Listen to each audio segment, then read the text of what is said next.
So you've heard about all of the problems with hustle culture, but you're driven and you want to succeed.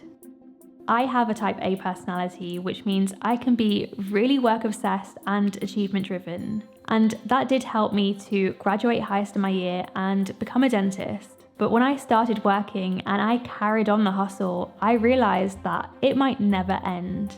So I decided to slow down, and I was really surprised by what I found. And in today's video, I'm going to share 5 things I learned when I stopped hustling that will completely transform your path to success.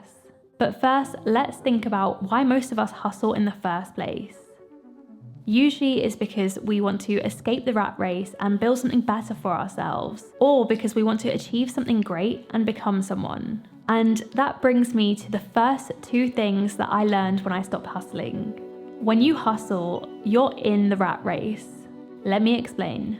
Most people see their 9 to 5 as a bad thing and they want to build something for themselves. And that's completely understandable. I'm exactly the same. I don't want to be tied down to a time or a place or work for someone who doesn't care about me. But when you hustle, you often trade one rat race for another.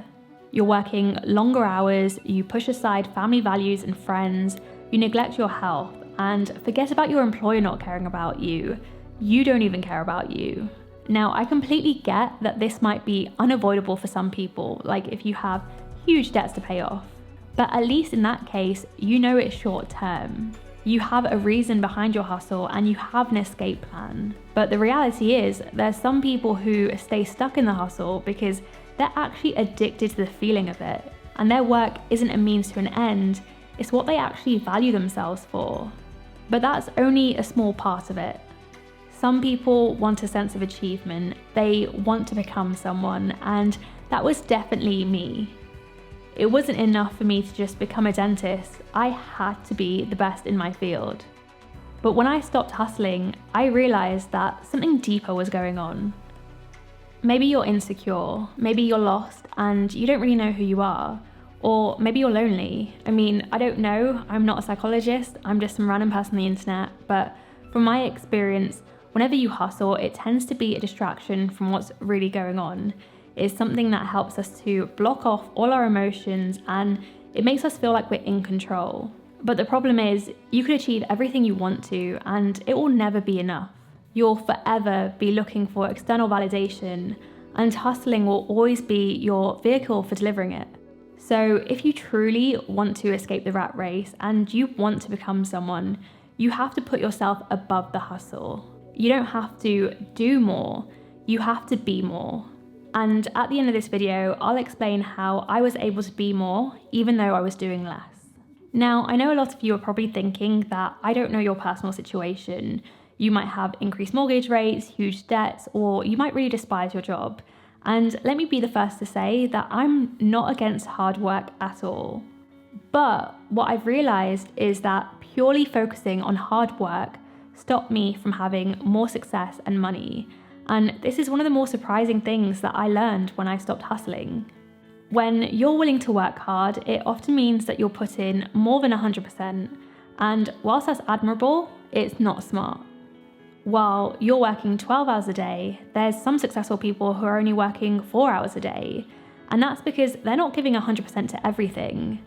They're focused on the 20% of things that are giving them 80% of the results. Now, here's the thing, even in my hustle mode, I knew about the 80-20 rule. I mean, I've been reading personal development books since the age of 15. It's not anything new. But what I didn't understand was how to apply it to my own life. And that's because when you're working long hours, when you're constantly rushing, when you're on the constant verge of burnout, it's really hard to see or think clearly. You just want to be perfect, so you're trying really hard. But that means that you never stop and take a step back, and you end up missing on the signs and opportunities that are actually going to bring you success. I mean, I really thought that when I was working 12 hours a day that I was being productive and I was proud of that. But now I'm working less and it means that I'm working on the right things. I can go into a flow state and work more deeply, and I'm coming up with so many more ideas.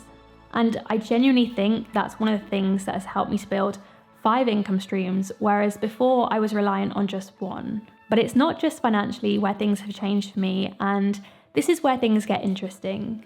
I thought that to get where I wanted to be in life, I had to focus on myself.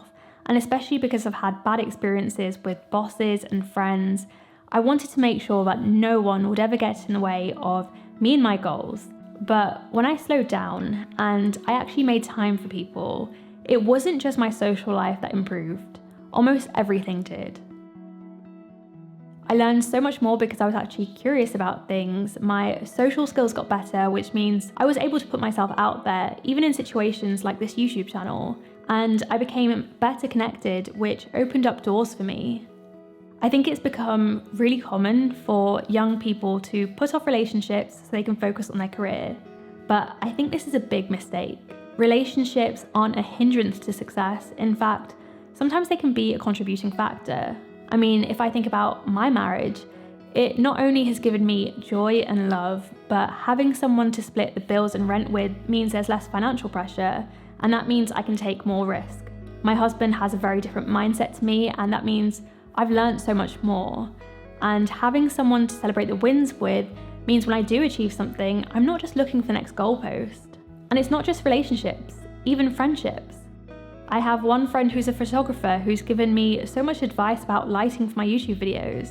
And I have another friend who gave me freelancing advice, and it's because of them, I was able to charge clients double what I thought I should charge. So all of these things have been amazing, but here's the thing that has made the biggest difference to my life. And it's probably not something that you want to hear, but it will change how you see everything. When you're hustling, you're not thinking for yourself. You want success, so you're constantly moving and reacting. You get swept up in looking at the successes of others, you consume advice from every millionaire on YouTube, and you end up doing things you think you should be doing. There's this great quote actually that comes to mind, which says, "If the path before you is clear, you're probably on someone else's." You look for the routes to success that already exist, so you never carve out your own. And this was my biggest wake-up call. I used to look at dentists on social media and I wanted to be as successful as them. So I paid to do all of the same courses that they did. But the trouble is, I never committed to anything because I was just always looking for that next thing that might bring me success. I never really stopped to think about what I enjoyed and what I thrived in. It's only when I slowed down that I realized actually what those dentists have isn't what I define as success. Success to me is having flexibility in my work, being creative, making time for my family, and developing other interests of mine.